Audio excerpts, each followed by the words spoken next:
asking for prayers. U.S. Catholic bishops respond to the attack against Speaker Nancy Pelosi's husband. Midterm politics. Analysis of key races as Election Day draws near. The bird is freed. Elon Musk's declaration as Twitter's new owner. And message of mercy. Pope Francis teaches about God's forgiveness as the church prepares to celebrate All Saints. On EWTN News Nightly for Monday, October 31st, 2022.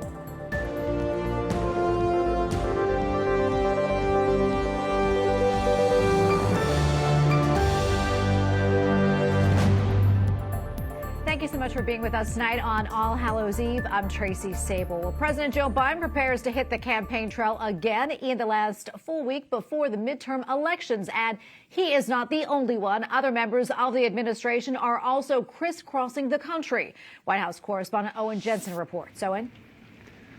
Hi, Tracy. Good evening to you. Tonight, the First Family is hosting trick-or-treaters here at the White House. Then tomorrow, we're following the president as he travels to Florida for more campaign stops as the race to November 8th heats up. President Joe Biden heads to New York this morning to attend a private memorial service for the father of Secretary of State Antony Blinken. This week, the president is also planning trips to Florida, New Mexico, and Pennsylvania to stump for Democratic candidates and rally his party. You say we're going to vote, you say we're going to win, we're going to vote and then we win. That's how we do it. First Lady Jill Biden joined New York Governor Kathy Hochul for a political event Sunday, and she's stumping for candidates again on Wednesday in Pennsylvania. While on Twitter, the president continues to make abortion a theme of the upcoming election. Let me be clear, Republicans are going to pass a national ban on abortion if they control the Congress. I'll veto it right away, but if we elect more Senate Democrats and keep control of the House, we're going to codify Roe v. Wade in January for all the nation. But pro-life group Live Action says even in cases of rape, unborn babies can bring hope to their mothers. Women are broken and they need something to push them forward. And you'll so often hear that those babies are what kept us going. Meanwhile, President Biden is ripping oil companies. The White House says they're making record profits but won't budge on prices. The president released oil from America's strategic reserve but has still been struggling to get gas prices down. Right now, AAA says Americans are paying on average $3.76 a gallon. And on this Halloween, the GOP posts on Twitter the only way to describe Biden and Democrats' leadership: an American horror show. Back to gas prices now. We're learning tonight the Biden administration may impose a windfall tax on oil companies going after their profits. But Congress, of course, would have to sign off on that. High prices at the pump have fueled inflation. At the White House, Owen Jensen, EWTN News Nightly. As Owen mentioned, the midterm elections are a little more than 1 week away. Last night, the candidates for governor in Georgia held a debate and clashed over abortion. Democrat challenger Stacey Abrams says she supports abortion until a baby is viable outside of the womb. Republican Governor Brian Kemp said that he would not initiate new pro-life bills, but would review measures passed by state lawmakers. And joining us now with his analysis of the midterms is Tom Bevan, co-founder and director of Real Clear Politics. Tom, welcome back. Good to see you again. As we just heard, the two candidates in Georgia sparred over abortion. How big of a role, if any, do you think abortion will play in the midterm elections? Well, the data tells us it's not going to play a very big role. It will for Democrats, and that's one of the things that I think the Dobbs decision did was energize Democrats. The problem is that inflation in the economy is still the number one issue across the board, certainly for Republicans, but also for independents. Abortion is well down the list, and nevertheless, Democrats have made it a central part of this campaign. Every ad in every district and state in this country where there's competitive election is Democratic ad is focused on the issue of abortion because they don't want to talk about the economy. And so it's going to energize their base, but it's not going to reach independent voters. It's not going to get swing voters because they're focused on different issues. Yeah, we also know President Joe Biden hitting the campaign trail in a few states. What do you think of his involvement? Is he doing more or less than a typical president during a midterm election? It really seems like former President Barack Obama has been really visible on the trail so far. He has. Look, Biden is a drag on the party. There's no question about it. You look around the country, his approval ratings, particularly in these swing states where the Senate is going to be decided. Arizona, his approval's under 40%. In Nevada, same thing. In Georgia, it's around 40-41. New Hampshire, it's right there, 40-41. Pennsylvania might be a point or two higher. But overall, he is a drag on the party. And that's true. Look, historically, his overall approval rating is about 43%. That's right where Donald Trump was. Barack Obama was at 45% when he lost 63 seats in 2010. So presidents who have low approval ratings in the low 40s, their parties tend to suffer in the first midterm, and this looks to be no exception. Tom, you mentioned Arizona, and I want to go there now and talk about Kari Lake. Today's polls have her up by 4%. And there's also talk that the strength of her campaign could really boost Arizona Senate candidate Blake Masters into the lead over Senator Mark Kelly, that is. Your take on all this? Yeah, Kari Lake is running a very strong campaign, and she's certainly seems to be the Republican base is unified behind her.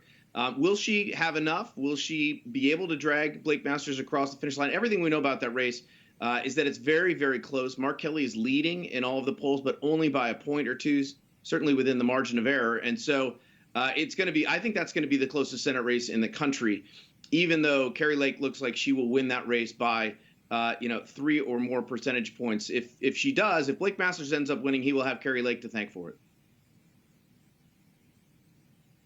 Tom, I want to turn now to Michigan. About a month ago, Republican candidate Tudor Dixon lagged about 10 to 12 points behind Governor Gretchen Whitmer. However, that doesn't seem to be the case right now. She is now said to be within striking distance, maybe a 2 or 3 point difference there. What's your take, and why do you think there's been this sudden surge for Dixon? Well, I mean, again, it's a situation where you look at the national, the sort of fundamentals of this race. And again, they're a little bit different for House candidates and Senate candidates as opposed to gubernatorial candidates. But nevertheless, with inflation where it is, where gas prices where it is, where they think there's some residual anger at Gretchen Whitmer over the way that she handled the COVID lockdowns and the like, that Michigan governor's race is tighter than I think Democrats want it to be. And all you need to know is that Barack Obama is going to Detroit, which I think tells you that Democrats are, in fact, worried that if a red wave happens on November 8th, that Gretchen Whitmer could get swept away. And we have probably about a minute or so left, but I'm wondering what other races are on your radar right now? The race that I've been keeping an eye on, which is just a couple states over and isn't getting talked a lot about, is the Minnesota governor's race. And you look at what's going on in Wisconsin, where the Republican candidate there, Tim Michels, is ahead slightly against incumbent Tony Evers. In Minnesota, which is another state that has, again, that upper Midwest has been ground zero for the sort of dramatic shift that we've seen to the Republican Party among non-college educated white voters. That race is closer than I think Democrats would like it to be. Scott Jensen, the Republican nominee there, is running a strong campaign. So keep an eye on that. All right. Sounds good, Tom. We're going to leave it right there. Thank you so much, as always, for your insights. We appreciate it. Thank you, Tracy. All right, got it.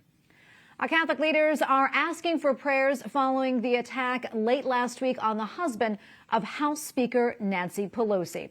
Archbishop Salvador Cordileone of San Francisco, the archdiocese where the Pelosi's reside, says he is praying, quote, for the swift recovery of Paul Pelosi and comfort for his wife and family, too. Mother Mary, hear our prayer. Archbishop Jose Gomez, head of the U.S. Conference of Catholic Bishops, says in part, quote, I join with Archbishop Cordileone in offering my prayers for the full recovery of Paul Pelosi. I am deeply grieved over this violence. Meantime, Paul Pelosi remains hospitalized in San Francisco. The family says that he is likely to make a full recovery. A 42-year-old man is accused in the attack. He is expected to face federal charges. A key battleground state for control of the Senate is Wisconsin. Republican Senator Ron Johnson is running for a third term. He faces the state's lieutenant governor, Democrat Mandela Barnes. Both sides are spending millions of dollars, and the race remains neck and neck. Capitol Hill correspondent Eric Rosales reports. I'm in Waukesha, Wisconsin, just outside of Milwaukee, where Senator Ron Johnson is campaigning hard. I caught up with him just before he spoke at a Get Out the Vote rally. It's crucial. I mean, if you want to literally save this country, if you want to unify and heal it, it's got to be us. It has to be we the people. We're not going to get helped by the bulk of the mainstream media. Obviously, the radical leftists that are the Democratic Party right now, they're destroying this country. As a member of the Senate Budget Committee, Senator Johnson tells me government fiscal responsibility is a must. He believes huge deficits, slow economic activity, and high unemployment are symptoms of the problem, but not the root cause.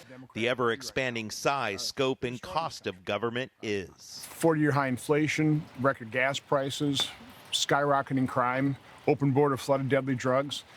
These things didn't just happen. These were caused by Democrat governance, Democrat policies. They have to be stopped. They need to be defeated. Senator Johnson is also a member of the Senate Foreign Relations Committee. But we certainly need accountability in terms of what's happening in Ukraine, what we have sent, how we've depleted our own munition stockpiles. Election records show Senator Johnson's opponent has raised more than $20 million in the third quarter to Johnson's $12.3 million. National Democrats say that they will spend that and more in the final weeks before the election. Senator Johnson tells me election integrity is a top priority. This is an unsustainable state of affair. Go back to 2016, half the American population didn't have confidence in that result. 4 years later, the other half didn't. We can't continue down this road. So everything we're trying to do, at least in the Republican Party, is not for partisan advantage. It's literally just to restore that confidence. Political pollsters have this race as simply too close to call. By the way, I did reach out to Senator Ron Johnson's opponent, Democrat Lieutenant Governor Mandela Barnes, for an interview. However, my emails never received a response. From Waukesha, Wisconsin, Eric Rosales, EWTN News Nightly.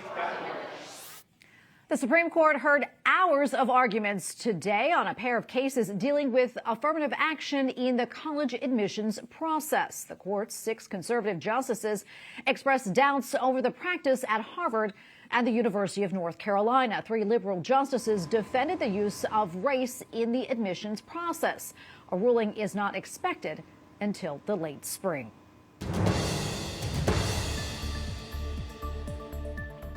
South Korea's Catholic bishops are praying for the victims from a deadly weekend crowd surge in Seoul. They want authorities to discover why more than 150 people died during Halloween festivities when a crowd of thousands crushed into a narrow alley.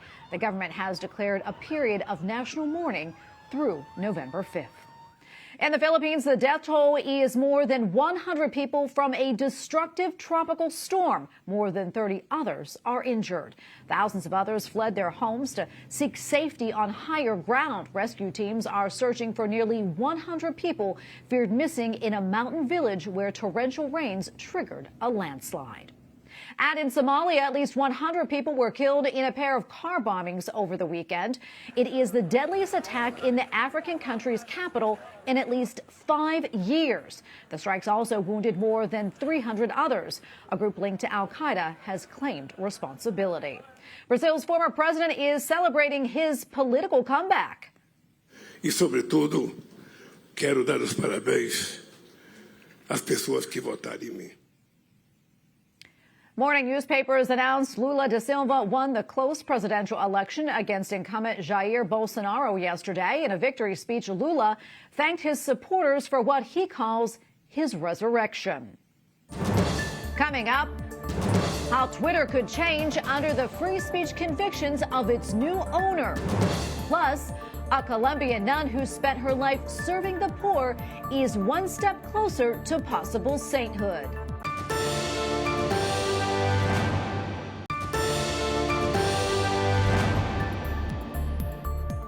The bird is free, tweets the new CEO of Twitter on the heels of his $44 billion takeover of the tech platform. Elon Musk, who is also the owner of Tesla and SpaceX, calls himself a free speech absolutists, already purging the company's top executives with the pledge to fire more and roll back clampdowns on content. And joining us now with his take is John Schweppe, Director of Policy and Government Affairs at the American Principles Project. John, always a pleasure. Welcome back. So it seems Musk is wasting no time at all firing some top executives with more layoffs planned. It's hard to keep up with him these days. What's the latest? Yeah, I mean, he's going in there and totally revamping the company right away. Exactly what he said he was going to do. And you're already seeing him talk about creating a content moderation advisory board to kind of help him develop these free speech policies. But it's very encouraging. He's getting a lot of pushback from not only the mainstream media and Democrat politicians, but even, celebrities, entertainment figures. And it's going to be a tough run, but it seems like he's really trying to do something good here. Yeah, and some call, this Twitter takeover by Musk a fighting chance for free speech. How confident are you that that's going to be the case? I think it's going to be really tough. I mean, one thing that we have to consider is that, Twitter is in the App Store, and there's an App Store duopoly controlled by Apple and Google. And what happened with Parler when Parler was competitive was that those two companies, deplatformed Parler and basically destroyed the company. Obviously, they still exist to a degree, but not like they were. And that's the fear here is that, there's going to be a committed woke capital corporate advertiser boycott. There's going to be efforts by some of these other big tech companies to deplatform. And obviously, if that happens, it's going to be really troubling. So I think right now what we need to do is make sure that we're publicly supporting what Elon's trying to do. Republican politicians need to alert these companies that if they interfere here, we're going to be looking at them in a big way.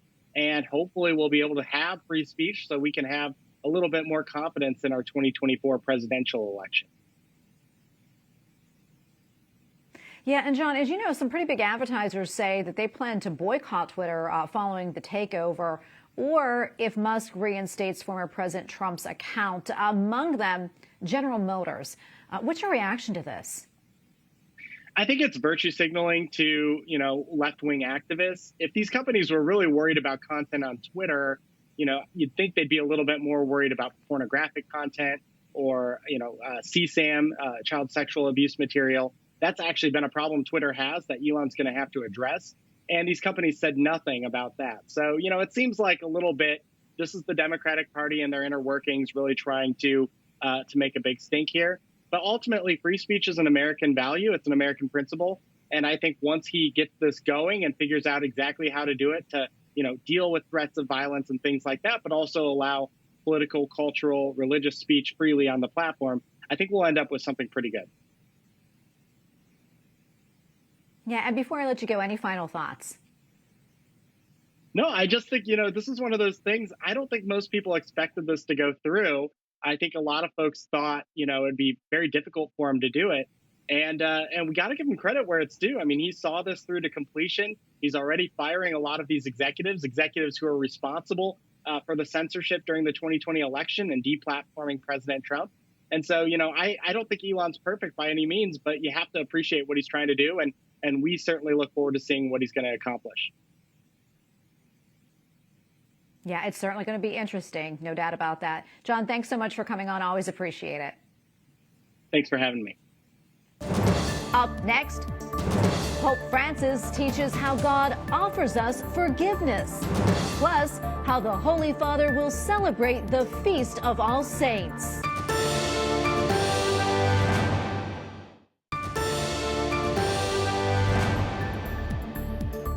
Pope Francis tells pilgrims that Jesus always looks at us with love.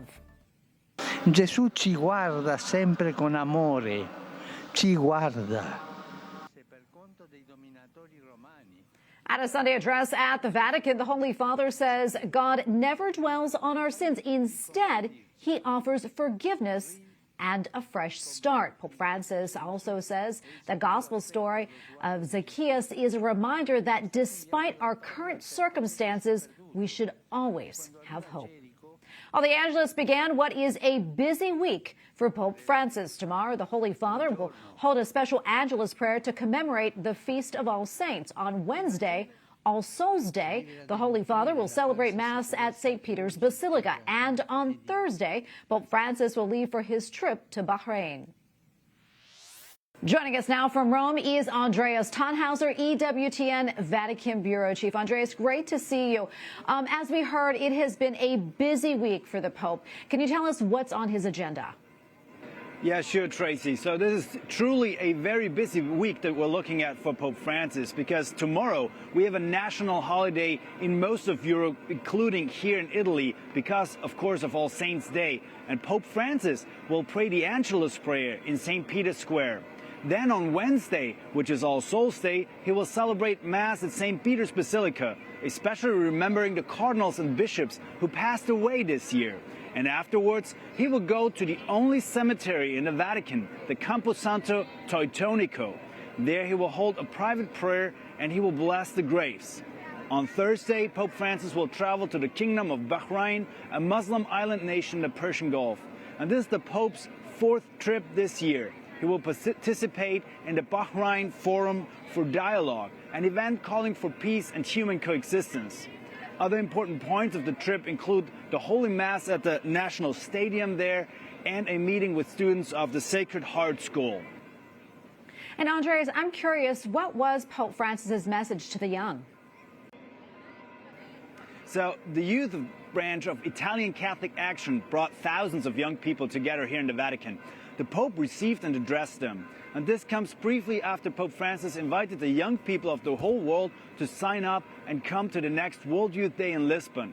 It will take place next summer in August. And to his Italian visitors, he expressed his sincere appreciation. But on a content level, he stressed the importance of the parish and the parish priest, because Italian Catholic Action is a lay association in the church that has groups in most parishes where the work on the local level is very important. Founded in 1868, this movement has a long tradition with more than 270,000 active members. Many of them are in their 20s or even younger. And Pope Francis urged them not to remain within their own community, but to really go out and engage with society. He said that we need to open ourselves to others and stressed that, and I quote, "In the church we experience this movement in Christ through the Eucharist.